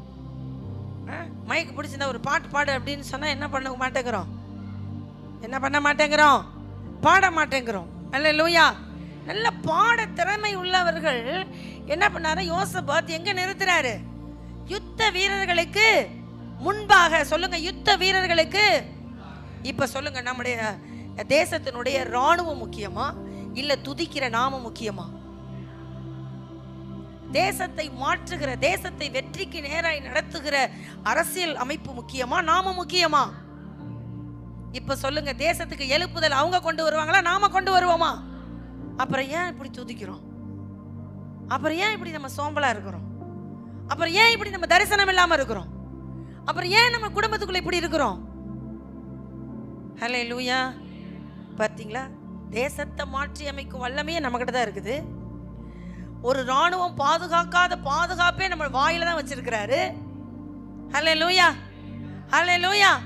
அப்படிப்பட்ட ஒரு சேனையா நம்ம தேவனால் தெரிந்தெடுக்கப்பட்டுட்டு நம்ம என்ன பண்றோம்னா, அதிகாலை எழுந்திருக்கிறதுக்கு என்ன பண்றோம்? சோம்பேறித்தனப்படுறோம். ஒரு ராணுவ வீரன் தன் தேசத்தை பாதுகாப்பானா என்ன நமக்கு தெரியாது. ஆனா அவனே காலையில எந்திரிச்சு என்ன பண்ணணும்? Running race ஓடணுங்க. டெய்லி அவன் என்ன பண்ணணும்? எக்ஸசைஸ் எடுக்கணுங்க. டெய்லி அவங்க கொடுக்குற ஃபுட்டை சாப்பிடணும்னா அவன் கொடுக்குற எக்ஸசைஸை பண்ணாதான் அந்த சாப்பாட்டை என்ன பண்ண முடியும்? சாப்பிட முடியும். அல்லேலூயா. நமக்கு அந்த ஆயத்தம் இருக்கா? நமக்கு அந்த ஆயத்தம் இருக்கா? நீங்க அப்படி ஒரு ஆயத்தை படணும். அல்லேலூயா. நான் என் தேசத்தை பாதுகாக்கிறேன், நான் என் கிராமத்தை பாதுகாக்கிறேன், நான் என் வீட்டை என்ன பண்றேன்? பாதுகாக்கிறேன். நான் இன்னைக்கு என் பசங்களுக்கு அடிக்கடி சொல்லுவேன், நீ இன்னைக்கு தூங்கிட்டீன்னா நாளைக்கு என்ன பார்ப்பேன்னா தோல்வியை தான் பார்ப்ப. இன்னைக்கு ஜெபிச்சின்னா நாளைக்கு நீ என்ன பார்ப்ப? வெற்றியை பார்ப்பேன். அதனால் குடும்பத்தில் இருக்க நபர்களுக்கு நீங்கள் ஒன்று தெரிஞ்சுங்க, ஒருத்தர் ஜெபிக்கலைன்னா ஒருத்தர் என்ன பண்ணணும்? ஜெபத்துக்கு போயிடணும். ஒரு வீட்டில் அந்த துதி சத்தமும் பாடலின் சத்தமும் ஒரு நாள் வீடுகளில் என்ன பண்ணக்கூடாது? குறையவே கூடாது. அதிகாலையில் எழுந்திருத்த யோசுவா எரிகோவை என்ன பண்ணாரு? ஜெயித்தார். அதிகாலையில் எழுந்திரு யோசபாத்தின் சேனை என்ன பண்ணுச்சு? எதிரியை வெட்டி வீழ்த்தும்படி கர்த்தருடைய யுத்தத்தை என்ன பண்ணுச்சு? நடப்பித்தது. ஹல்லேலூயா. சத்துருவை நீங்க ஜெயிக்கணும்னா அதிகாலை எழும்பி எங்க போயிருங்க? எங்க போயிருங்க? தேவ சமூகத்துக்கு தூபத்தை, ஸ்தோத்திர பலி, துதி ஸ்தோத்திரத்தை ஏறெடுக்க என்ன பண்ணுங்க? போயிடுங்க. ஹல்லேலூயா, ஹல்லேலூயா. கர்த்தர் அதில் என்னவா இருக்கிறாரு? பிரியமா இருக்கிறார். ஹல்லேலூயா. நமக்கு எல்லாருக்கும் தெரிந்த ஒரு வேத பகுதி அப்போஸ்தலர் 16:25-26 வசனத்தில் வாசிக்கிறோம். அவர்கள் பவுலும் சீலாவும் என்ன பண்ணாங்க? நடுராத்திரியிலே துதி சொல்லி என்ன பண்ணாங்க? ஜெபம் பண்ணி தேவனை துதித்து பாடினார்கள். என்ன நடந்துச்சு? சிறைச்சாலையின் அஸ்திபாரங்கள் அசைந்தது. அவர்களை கட்டியிருந்த சங்கிலிகள் எல்லாம் கலன்றது. ஹல்லேலூயா, ஹல்லேலூயா. நல்லா அடி வாங்கிட்டு போன அந்த பவுலும் சீலாவும் அவங்கள யாரை திட்டல. அவர் என்ன பண்ணாங்க? துதி ஸ்தோத்திரங்களை ஏறெடுத்தார்கள். ஹல்லேலூயா. நல்ல துதிக்கும் பொழுது எல்லா சங்கிலிகளும் எல்லா சிறையிருப்பும் கர்த்தர் என்ன பண்ணுவார்? மாற்றுவார். ஹல்லேலூயா, ஹல்லேலூயா. நல்லா துதிங்க, என்ன நடந்தாலும் துதிங்க. பிசாசுடைய மிக முக்கியமான தந்திரம் என்னன்னா, நமக்கு இந்த சூழ்நிலையை மாற்றி நமக்கு ஒரு மோசமான சூழ்நிலையை தந்து நம்மளை எங்கே விட மாட்டானா? துதிக்கிறதுக்கும் ஸ்தோத்தரிக்கிறதுக்கும் ஜெபிக்கிறதுக்கும் என்ன பண்ண மாட்டான்? விட மாட்டான். ஆனால் நீங்கள் என்ன நடந்தாலும் நீங்கள் எங்கே போகணும் அப்படின்னா, துதிக்கவும் ஸ்தோத்தரிக்கவும் ஜெபிக்கவும் போகணும். ஹல்லேலூயா, ஹல்லேலூயா. அங்கே தான் நமக்கு என்ன இருக்கிறதுனா வெற்றி இருக்கிறது. என்ன இருக்கிறது? வெற்றி இருக்கிறது. ஹல்லேலூயா. துதிக்கும் பொழுது கர்த்தர் அதை என்ன பண்ணுவார்? மாற்றுவார். அதுக்கு தான் நம்ம துதி செலுத்த எங்கே போகணும்? தேவனிடத்துக்கு போகணும். அடுத்து பாருங்க, மத்தேயு 15 அதிகாரம் 36 37 38 பார்த்தீங்கன்னா, இயேசு ராஜா ஸ்தோத்தரிக்கிறார். இயேசு ராஜாவே ஸ்தோத்தரிக்கிற அப்பத்தையும் மீனை எடுத்து கையில் வச்சுக்கிட்டு இயேசுக்கு பிதாவுக்கு என்ன பண்ணுறாரு? ஸ்தோத்திரம் செலுத்துறார். ஸ்தோத்திரம் செலுத்தின உடனே அங்கே என்ன நடக்குது அப்படின்னா, அவர் கையில் வச்சிருந்தது என்ன அப்படின்னா 7 அப்பமும் சில சிறு மீன்களும். ஹல்லேலூயா. ஆனால் சாப்பிட்டது பார்த்தீங்கன்னா 4000 பேர் சாப்பிட்டாங்களாம். ஹல்லேலூயா. அப்போ என்ன நடந்திருக்கும்? தேவனை அவர் ஸ்தோத்தரித்த பொழுது ஒரு பெருக்கத்தை கர்த்தர் உண்டாக்கினார். ஹல்லேலூயா, ஹல்லேலூயா. என்ன உண்டாக்கினார்? 7 அப்பம் சில சிறு மீன்களும் 4000 பேர் சாப்பிட முடியுமா? 4 பேர் கூட சாப்பிட முடியாது. நம்ம கையில் இருந்தால் அது 4 பேர் கூட சாப்பிட முடியாது. 7 அப்பம் சில சிறு மீன்கள் உங்களுக்கு 4 பேர் சாப்பிட முடியுமா? 10மா வயிற்றுக்கு? ஆனால் எத்தனை பேர் சாப்பிட்டாங்களாம்? 4000 பேர். ஹல்லேலூயா. அப்போ அவங்க அந்த பெருக்கத்தை எப்படி அனுபவிச்சாங்கன்னா, தேவன் என்ன பண்ணாரு? இயேசு என்ன பண்ணாரு? ஸ்தோத்தரித்தார். சொல்லுங்க, நல்லா ஸ்தோத்திரம் பண்ணுங்க. ஸ்தோத்திரம். நம்ம குறைவை கையில் வச்சுக்கிட்டு குறைவா இருக்குன்னு சொல்லாம, குறைவை கையில் இருக்கும் போது என்ன பண்ணணும்? ஸ்தோத்திரம் பண்ணணும். ஹல்லேலூயா, ஹல்லேலூயா. நம்மள்ட்ட எதெல்லாம் குறைவா இருக்குதோ, ஞானம் குறைவா, அறிவு குறைவா, திறமை குறைவா, பொருளாதாரம் குறைவா, இல்லை சாமர்த்தியம் குறைவா, என்ன குறைவோ அதை பரவாயில்ல, அதை வச்சுக்கிட்டு நீங்கள் என்ன பண்ணுங்க? கர்த்தரை ஸ்தோத்திரம் பண்ணுங்க. அது என்ன ஆயிடும்? பெருகிடும். சொல்லுங்க, அது என்ன ஆயிடும்? ஆனால் ஒன்று, என்னைய போய் இப்படி படைச்சிட்டீங்களே, எனக்கு இப்படி பத்தாம கொடுத்துட்டீங்களே, எனக்கு இல்லையே, எனக்கு அது இல்லையே, இது இல்லையே, அப்படின்லாம் என்ன பண்ணக்கூடாது? சொல்லக்கூடாது. என்ன பண்ணக்கூடாது? சொல்லக்கூடாது. இது இருக்குது, இதுக்காக ஸ்தோத்திரம், இது கொடுத்ததுக்காக ஸ்தோத்திரம், இதுக்காக ஸ்தோத்திரம். என்ன குறைவிலையும் நீங்க ஸ்தோத்தரிக்க பழகிட்டீங்கன்னா அது உங்களுக்கு என்ன ஆயிடும்? பெருக்கமடையும். ஹல்லேலூயா. அது பெருகாம இருக்கவே இருக்காது. ஹல்லேலூயா.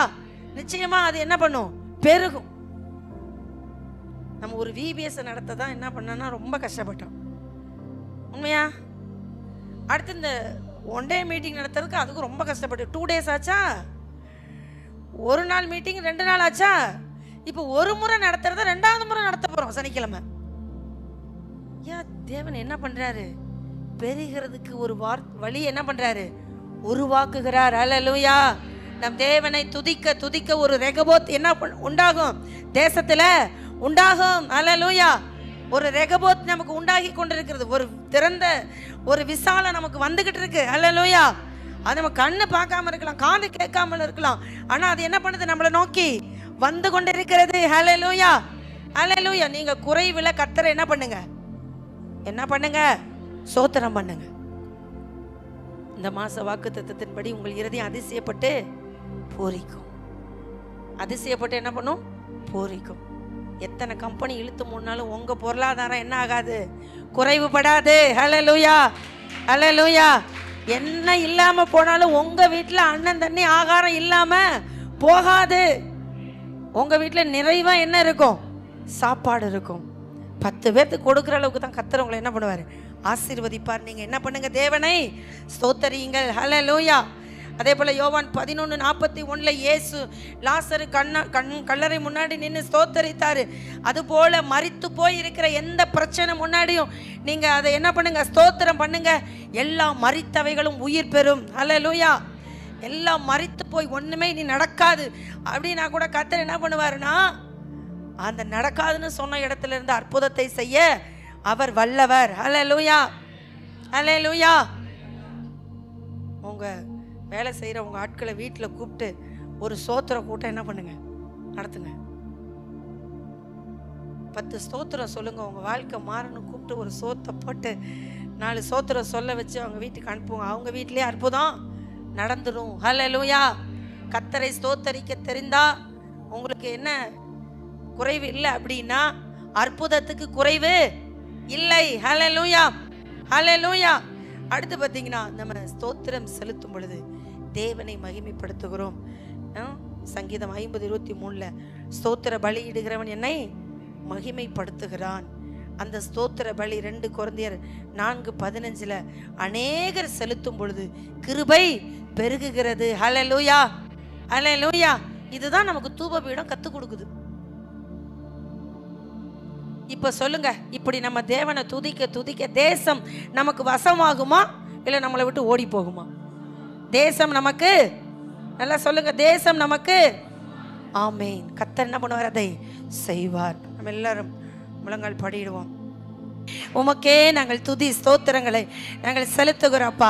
நாங்கள் மனதார எங்கள் தேவனை நாங்கள் ஸ்தோத்தரிக்கிறோம் ஸ்தோத்தரிக்கிறோம் ஸ்தோத்தரிக்கிறோம். நீரே துதிக்கு பாத்திரப்பா. நீரே கணத்துக்கு பாத்திரர். நீரே மகிமைக்கு பாத்திரர் அப்பா. நீரே எல்லாவற்றிற்கும் எல்லாமா இருக்கிறவர், எல்லாவற்றையும் நிரப்புகிறவர் அப்பா. நிறைவான சபைக்கு எங்களை கர்த்தாவே அப்பா எல்லாவற்றையும் நிரப்பி அப்பா சரீரமாகிய சபைக்கு நீரே தலையாயிருக்கிறவர், நீரே முதல்வராயிருக்கிறவர், நீரே அப்பா போற்றுதலுக்குரியவர், நீரே புகழுதலுக்குரியவர். எனக்காய் பலியானவர் அப்பா, எங்களுக்காய் பலிபீடமானவர், எங்களுக்காய் தூபபீடமானவர், எங்களுக்காய் பிரதான ஆசாரியனானவர். அன்று எங்களை துதிக்க வைத்தவர், எங்களை துதிக்க பழக்கினவர், எங்களுக்கு துதிக்க கற்றுக் கொடுத்தவர் அப்பா. துதியின் நன்மையை அனுபவிக்க செய்தவர். அன்றைய சத்துருவை சுதறடிக்கிறவர், சத்துருவை வீழ்த்தினவர் அப்பா. உமக்கு ஸ்தோத்திரப்பா, நன்றி செலுத்துகிறப்பா. எங்களுக்கு முன்னாக இருந்த எல்லா எரிகோக்களை தகர்த்து போட்டவர், எல்லா சிறையிருப்பை மாற்றினவர், எல்லா குறைவை நீங்க நிறைவாக்கினவர். இன்னும் நீர் எங்களை குறைவை நிறைவாக்கும்படி வந்திருக்கிறீங்கப்பா. உமக்கு ஸ்தோத்திரம் ஆண்டவரே. நாங்கள் நிச்சயமாய் தேசத்தை எங்களுக்கு கர்த்தருக்குள்ள வசமாக்குவோம் ஆண்டவரே. நாங்கள் எழும்பி தேசத்தை கர்த்தருக்கு உட்படுத்துவோம் அப்பா. உமக்கு நன்றி செலுத்துகிறோம். நாங்கள் ஒரு துதிக்கும் சேனை ஆண்டவரே. யோசபாத்தின் முன்பாக ஆண்டவரே அந்த யுத்த வீரர்களுக்கு முன்பாக நின்ற துதி சேனையை போல இன்றைக்கு நாங்கள் ஒரு துதிக்கும் சேனையா எழும்பி இருக்கிறப்பா. துதிக்கும் சேனையா எழும்பி இருக்கிறப்பா. நாங்கள் துதிக்கும் பொழுது ஆண்டவரே எல்லா சிறை இருப்பும் தகர்க்கப்படுகிறதுக்காய் ஸ்தோத்திரம் ஆண்டவரே. எல்லா தடைகள் மாறுகிறதுக்காய், மாம்ச எண்ணங்கள் மாறுகிறதுக்காய், மாம்ச சிந்தைகள் மாறுகிறதுக்காய், சத்துருவை நாங்கள் ஜெயிக்கும்படி எங்களுக்கு ஒரு பலன் ஆளுகை செய்கிறதுக்காய் ஸ்தோத்திரம் கர்த்தாவே, ஸ்தோத்திரம் கர்த்தாவே அப்பா. நாங்கள் துதிப்போப்பா. எங்கள் தேவனை நாங்கள் மனதார துதிப்போம். அதிகாலை எழுந்து துதிப்போம், அதிகாலை எழுந்து ஆயத்தமாவோம், அதிகாலை எழுந்து எங்க ராஜாவை மனதார துதிப்போம். கற்றுக் கொடுத்த எங்கள் கர்த்தருக்கு நன்றி செலுத்துகிறோம். கற்றுக் கொடுத்த எங்கள் கர்த்தருக்கு நாங்கள் நன்றி செலுத்துகிறோம். ஸ்தோத்தரிக்கிறையா. எங்களை நேசிக்கிற எங்கள் நல்ல தகப்பனே, ஆஸ்வதிக்கப்பட்ட இந்த மதிய வேலைக்காக நன்றி ஆண்டவர். பரிசுத்த ஸ்தலத்தில் உள்ள தூவ பீடத்தை குறித்து கற்றுக்கொள்ளும்படி கர்த்தர் எங்களுக்கு கொடுத்த நல்ல ஸ்லாக்கியத்துக்காக ஸ்தோத்திரப்பா. ஆண்டவரே, தூவ பீடத்தின் உயரம் ஆண்டவரே நீளத்தை விட அகலத்தை விட உயர்ந்திருந்தது போல இந்த தூவ பீடத்தின் செயல்கள் எல்லாம் உயர்ந்திருக்கணாப்பா. அதை நீர் எங்களுக்கு கொடுத்ததுக்காக நன்றி ஆண்டவர். நன்றி ஆண்டவர், ஸ்தோத்திரப்பா. இந்த தூவ பீடத்தில் அந்நி அக்கினியை கொண்டு வரக்கூடாதப்பா. இதுக்கு மகிமையை நாங்கள் வேறொருத்தருக்கு செலுத்தக்கூடாது ஆண்டவர். பிசாசு செலுத்தி விழுந்து போன ஆண்டவரை ஏறோது செலுத்தாம போனதுனால ஆண்டவரே ஸ்தோத்திரப்பா. ஆண்டவரே, அவனும் புழுது செத்து போன ஆண்டவரை உமக்கு நாங்கள் மகிமையை செலுத்தன ஆண்டவரை. சாத்தான போல ஏறோத போல நாங்கள் போய்விடக் கூடாது ஆண்டவர். நாங்கள் உண்மையே நாங்கள் உயர்த்தி துதிக்கணும் ஆண்டவர். கர்த்தர் நீங்க கிருபை செய்கிறதுக்காக அப்பாவை நாங்கள் நன்றி செலுத்துகிறோப்பா. நன்றி செலுத்துகிறோப்பா. ஒரு துதிக்கும் சேனையாய் கர்த்தர் நீங்கள் எங்களை எழுப்பி இருப்பதற்காக நன்றி. நன்றி ஆண்டவரே, நன்றி ஆண்டவரே. காலையிலும் மாலையிலும் எப்பொழுதும் ஆண்டவரே லேவி கூட்டத்தார் மூலமாக நாள்தோறும் துதி செலுத்தினது போல நாங்கள் நாள்தோறும் துதி செலுத்த எங்களுக்கு என் தேவன் நீர் கற்றுக் கொடுத்திருப்பதற்காக நன்றி ஆண்டவர். நன்றி ஆண்டவரே. கர்த்தர் செய்த இந்த நன்மைக்காக நாங்கள் நன்றி செலுத்துகிறோம். நன்றி செலுத்துகிறோம் ஆண்டவரே. ஆண்டவரே, இந்த துதி ஸ்தோத்திரத்தை ஏறெடுத்த ஆண்டவரே ஸ்தோத்திரப்பா யோசபாத்தின் அன்றே சேனை வீரர்களை போல ஆண்டவரே எங்களுக்குள்ளும் அன்றே இந்த துதி ஸ்தோத்திரங்கள் எங்களுக்குள்ளே பெருக செய்ததுக்காக நன்றி செலுத்துகிறோம். எல்லா வீடுகளிலும் துதி சத்தங்கள் பெருகட்ட ஆண்டவர். ஒவ்வொரு புருஷர்களும் துதிக்கட்ட ஆண்டவர். ஒவ்வொரு மனைவிமார்கள் துதிக்கட்ட ஆண்டவர். வாலிபர்களுமை துதிக்கட்ட ஆண்டவர். சிறு பிள்ளைகளுமை துதிக்கட்ட ஆண்டவர். பிள்ளைகளுக்குள்ள இருக்கிற பலவீனங்கள் மாறட்ட ஆண்டவர். துதிக்கும் பொழுது பிள்ளைகளுடைய வீடுகளிலே அன்றைய இருக்கிற தடைகள் மாறட்டும். திருமண தடைகள் மாறட்டும். வேலை வாய்ப்பு இல்லை என்ற தடைகள் மாறட்டும் ஆண்டவர். சம்பள உயர்வு உண்டாகட்டும் ஆண்டவர். அவர்களுடைய வீடுகளில் ஒரு பெருக்கம் உண்டாகட்டும். குழந்தை பாக்கியம் உண்டாகட்டும் ஆண்டவர். அவருடைய விளைச்சல்களை ஆசீர்வதிங்க. அவருடைய மிருக ஜீவன்களை கத்த நீங்க ஆசீர்வதிங்க. தொழிலில் ஒரு ஆசீர்வாதத்தை கட்டளையிடுங்கப்பா. இது நடக்குமா, இன்றைக்கு இது நடக்குமா என்று ஏங்கி வந்திருக்கிற தம்முடைய பிள்ளைகளுக்கு இது நடக்கும். கர்த்தரை துதிக்கும் பொழுது இது நடக்கும் என்ற விசுவாசத்தை இன்றைக்கு நீங்க உண்டு பண்ணினதுக்காக நாங்கள் நன்றி செலுத்துகிறப்பா. ஒரு பெருக்கத்தை பிள்ளைகள் காணாட்ட ஆண்டவர். இதுவரையில் இருந்த குறைவுகள் போது ஆண்டவர். தரித்திரம் போத ஆண்டவர். வறுமை போத ஆண்டவர். கடன் வாங்குகிற அனுபவம் போத ஆண்டவர். இனி கடன் கொடுக்கிற அனுபவத்துக்குள்ள பிள்ளைகளை நீர் கொண்டு போவீராக ராஜா. அதற்கேற்ற ஞானம் தாங்கப்பா. அதற்கேற்ற பலனை தாங்கப்பா. அதற்கேற்ற சாமர்த்தியத்தை தாங்கப்பா. அதற்கேற்ற கிருபையை தாங்கப்பா. கர்த்தர் அப்படி செய்கிறதுக்காக நாங்கள் ஸ்தோத்தரிக்கிறோம். வந்திருக்கிற பெரியோர் முதல் சிறியோர் வரையிலும் தேவனுடைய ஆசீர்வாதம் தங்குபடி நான் ஜெபிக்கிறேன். கர்த்தர் அப்படி செய்வீராக. எல்லா துதி ஸ்தோத்திரங்களை நாங்கள் உமக்கு ஒருவருக்கே செலுத்தும். இயேசுவின் மூலம் ஜெபிக்கிறோம் நல்ல பிதாவே, ஆமென். என் ஆத்துமாவே கர்த்தரை ஸ்தோத்தரி, என் முழு உள்ளமே பரிசுத்த நாமத்தை என் ஆத்துமாவே கர்த்தரை கர்த்தர் செய்த சகல உபகாரங்களை மறவ. ஆமென், ஆமென். நம்முடைய கர்த்தராகிய இயேசு கிறிஸ்துவின் கிருபை, பிதாவாகிய தேவனுடைய அன்பும் பரிசுத்த ஆவியானுடைய அந்யோன்யம் ஐக்கியம் இன்றைக்கும் என்றைக்கும் சதா காலம் நம் அனைவரோடும் கூட இருப்பதாக. ஆமென். அல்லேலூயா, அல்லேலூயா, அல்லேலூயா. கர்த்தர் தாமே உங்கள் ஒவ்வொருவரையும் ஆசீர்வதிப்பார்.